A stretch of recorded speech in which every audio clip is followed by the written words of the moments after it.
TDS return due date.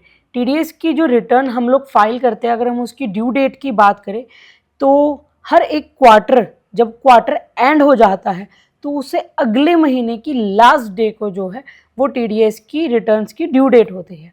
एक example के through अगर हम इसको समझाएं तो हमारा जो पहला क्वार्टर होता है, क्योंकि हमारा जो फाइनेंशियल ईयर स्टार्ट होता है वो 1 अप्रैल से शुरू होता है और 31 मार्च में वो ख़त्म हो जाता है।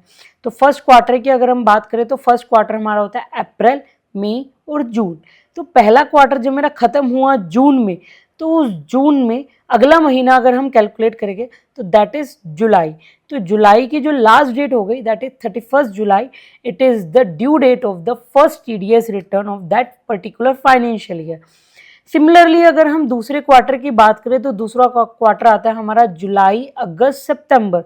तो जब हमारा सितंबर मंथ खत्म हुआ तो अगर हम उस पर्टिकुलर क्वार्टर 2 की टीडीएस रिटर्न की बात करें तो हमारी जो ड्यू डेट आ जाती है वो नेक्स्ट मंथ दैट इज अक्टूबर की लास्ट डे दैट इज 31 अक्टूबर की जो है हमारी ड्यू डेट होती है सेकेंड क्वार्टर की।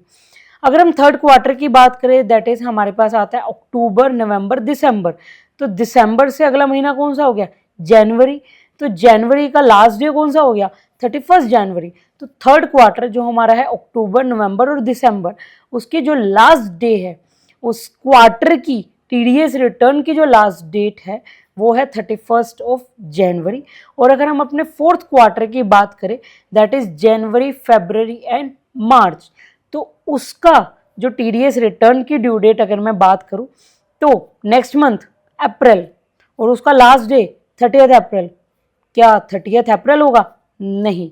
फोर्थ क्वार्टर के लिए सरकार ने आप लोगों को थोड़ी सी छूट दे दी है, क्योंकि जब फोर्थ क्वार्टर एंड होता है तो वो फाइनेंशियल ईयर का एंड होता है, तो इसलिए सरकार ने थोड़ा सा रिलैक्सेशन दे दिया और ड्यू डेट की जो रिटर्न है वो 30 अप्रैल ना करके 31 ऑफ मई कर दी गई है। तो अगर हम टीडीएस की रिटर्न्स की ड्यू डेट्स की बात करें तो पहली 31 जुलाई, दूसरी 31 of October, third 31 of January and fourth 31 of May. अब ये तो बात हो गई टीडीएस की रिटर्न्स की ड्यू डेट की। अब बात करते हैं कि जब भी पेयर पेमेंट करता है और उसके ऊपर टीडीएस को डिडक्ट करता है तो किस डेट पे वो टीडीएस को डिडक्ट करता है और मतलब क्या टाइम पीरियड है। अब ये बात तो रही टीडीएस की रिटर्न्स की ड्यू डेट की, लेकिन अगर हम बात करें कि रिटर्न तो तब भरेगी ना जब हम डिडक्ट करेंगे और सरकार को डिपॉजिट करवाएंगे, तो क्या डिडक्ट की भी कोई डेट है और डिपॉजिट की भी कोई डेट है? तो यस, टीडीएस को डिडक्ट करने की भी एक टाइम पीरियड दिया गया है इनकम टैक्स एक्ट में, और इसको डिपॉजिट करवाने का भी टाइम पीरियड दिया गया।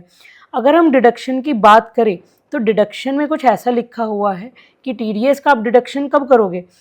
Earlier of the following. Earlier of the following मतलब दो cases, at the time of credit of the payment और at the time of making the payment.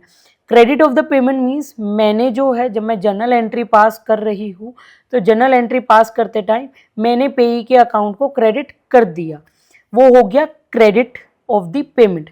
दूसरा मेकिंग द पेमेंट। इन दोनों में से जो पहले होगा अर्लियर ऑफ द फॉलोइंग, उस टाइम पे आप जो है वो टीडीएस को डिडक्ट कर लेंगे।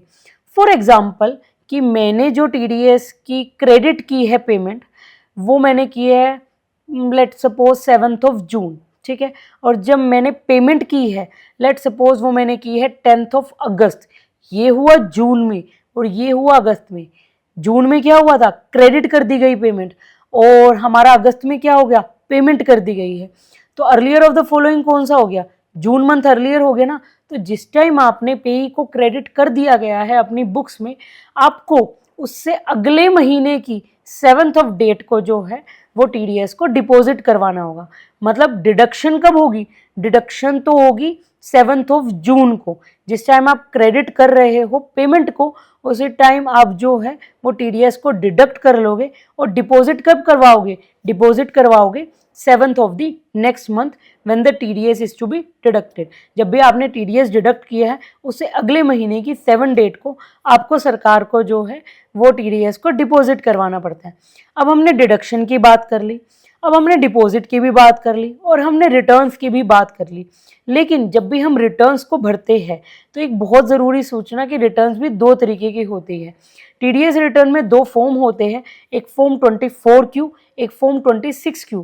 फॉर्म 24Q जो भरा जाता है that is for the salary person भरा जाता है, लेकिन फॉर्म 26Q जो भरा जाता है वो भरा जाता है फॉर द अदर पे other than the salary.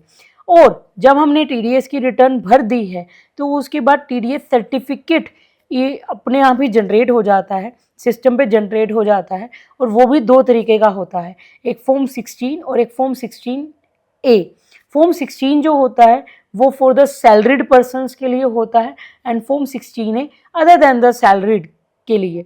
Salary और सैलरीड के लिए मतलब जिसका जो टीडीएस है अगर वो कटा हुआ है सैलरी के अंदर दैट इज अंडर सेक्शन 192 के अंदर कटा हुआ है तो उसको फॉर्म 16 मिलेगा।